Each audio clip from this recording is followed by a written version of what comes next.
N'oubliez pas notre identité. Nous sommes un ministère d'enseignement et de correction. Alors, quand je parlais avec eux, ils m'ont posé la question sur les démons dans l'église. Quand quelqu'un tombe, on prend le micro et on commence à questionner la personne. Ne tombez pas dans ce piège-là. Amen. Faire parler un possédé ou bien les démons ou bien les diables dans l'église, pour moi, c'est une abomination. Suivez-moi très bien. Il y a des raisons que je vais vous donner. Il ne faut jamais faire parler les démons dans l'église. Pourquoi? Premièrement, le diable est considéré dans la Bible comme étant le père du mensonge. Amen. Amen. Suivez-moi très bien. La Bible l'appelle le père du mensonge. Tout ce qu'il dit, tout ce qu'il peut te communiquer, ni bon ou tout. Amen. Amen. La Bible dit, en lui, il n'y a pas de vérité. Alors tu ne peux pas demander à une personne qui n'a rien de te donner ce qu'il n'a pas. Alors quand le diable commence à parler, en lui il n'y a pas de vérité. Alors comment il peut te communiquer la vérité si en lui il n'y a pas de vérité? Alors beaucoup de chrétiens sont tombés dans ces pièges-là. Ils vont vous dire, non, on était à la prière, est-ce que c'est que le peuple là a dit, c'est vrai? Non. Ce n'est pas vrai. Parce que le diable ne dit jamais la vérité. Gloire au Seigneur. Amen. Écoutez, Dieu nous donne le pouvoir de chasser, pas de dialoguer avec les démons. Amen. Amen.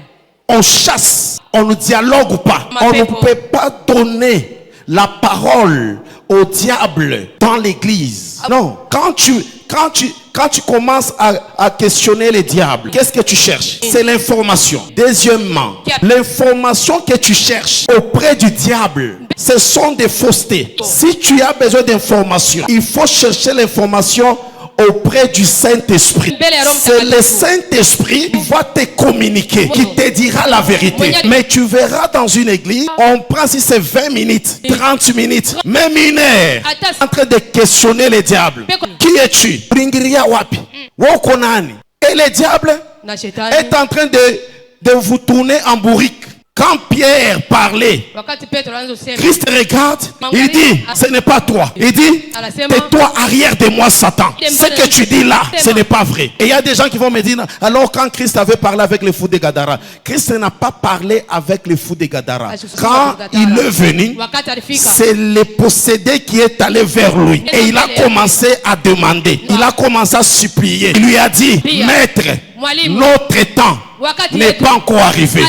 Mais qu'est-ce que tu fais ici? Ce n'est pas Christ qui a commencé la conversation. Et la personne est venue pour plaider. Il dit, si tu peux permettre d'aller même dans le cochon. Et la question que Christ a posée, pour comprendre que le diable, c'est le père du mensonge, même cette question-là, il n'a pas répondu. Attends, il est question là-dessus.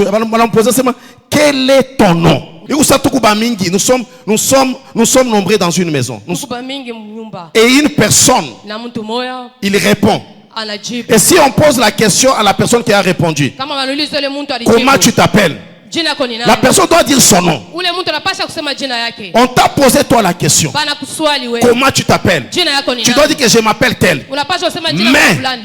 Mais les démons a refusé de donner son nom. Il lui dit, les gens est mon nom. Toi kumwacha Yesu mfulu moya hivi. Sasa kama shetani yeye mwenyewe anamufichika Yesu njina yake. Jua atakwambia wewe njina yake.